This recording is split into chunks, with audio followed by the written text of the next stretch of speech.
বাংলা সাবান পর্যন্ত ঢুস হিসেবে ব্যবহার করে, হ্যাঁ, তো সেটাতে তাদের আপত্তি নেই। বাট অর্গানিক কফি এনেমা নিয়ে তা অনেকের প্রশ্ন আছে। সারা জীবন শুই না আইসি কফি খায়, কিন্তু এই কফি এনিমা যে দেয়, যে দিক দিয়ে দেয়, দিয়া কি হয়? কফি এনিমা ইদানিং সামাজিক যোগাযোগ মাধ্যমে ঘুরে বেড়াচ্ছে নতুন এই শব্দটি, যা স্বাস্থ্য ট্রেন্ড হিসেবে অনেকেই শরীর সুস্থ রাখার কার্যকর উপায় বলে প্রচার করছেন।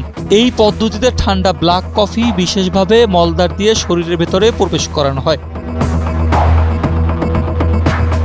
সম্প্রতি দেশের জনপ্রিয় কিছু স্বাস্থ্য পরামর্শ, ওয়েলনেস ইনফ্লুয়েন্সার ফাংশনাল মেডিসিনের অংশ হিসাবে এর পক্ষে কথা বলার পরই বিষয়টি নিয়ে নেটিজনদের মধ্যে তুমুল আলোচনা বিতর্ক শুরু হয়েছে। অনেকেই কৌতূহলবশত অনলাইনে কফি এনিমা কিট কিনে ঘরে বসেই এই পদ্ধতি প্রয়োগ করার চেষ্টা করছেন।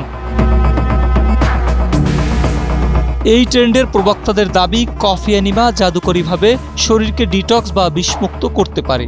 তাদের মতে পায়ুপথ দিয়ে কফি প্রবেশ করালে তা সরাসরি অন্ত্র ও লিভারের গভীর থেকে জমে থাকা বজ্র বের করে আনে।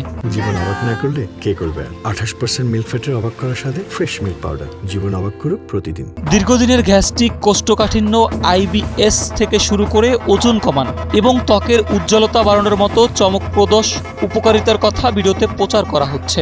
সাধারণ মানুষ এসব চটকদার কথায় আকৃষ্ট হয়ে ভাবছেন হয়তো সত্যিই এটি সুস্থতার একটি সহজ ও আধুনিক শর্টকাট।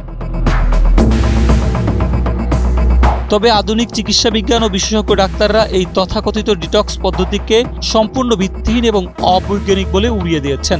পরিপাকতন্ত্র বিশেষজ্ঞদের মতে মানবদেহের লিভার এবং কিডনি প্রাকৃতিকভাবে 24 ঘন্টা শরীরকে বিষমুক্ত করার কাজ নিখুঁতভাবে করে। এর জন্য পায়ুপথ দিয়ে কফি দেওয়ার বিন্দুমাত্র প্রয়োজন নেই। আন্তর্জাতিক স্বাস্থ্য সংস্থা এবং চিকিৎসা গবেষণায় লিভার বা অন্ত্র পরিষ্কার করার জন্য কফি এনিমার কোনো ক্লিনিক্যাল প্রমাণ আজ পর্যন্ত পাওয়া যায়নি, বরং এটি শরীরের স্বাভাবিক হজম প্রক্রিয়া ও অন্ত্রের উপকারী ব্যাকটেরিয়ার ভারসাম্য স্থায়ীভাবে নষ্ট করে দেয়।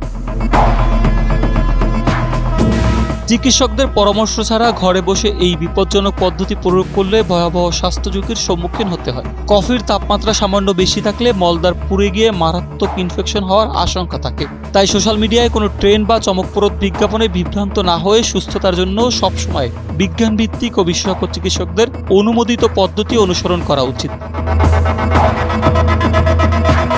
সাইফুল ইসলাম, NPB।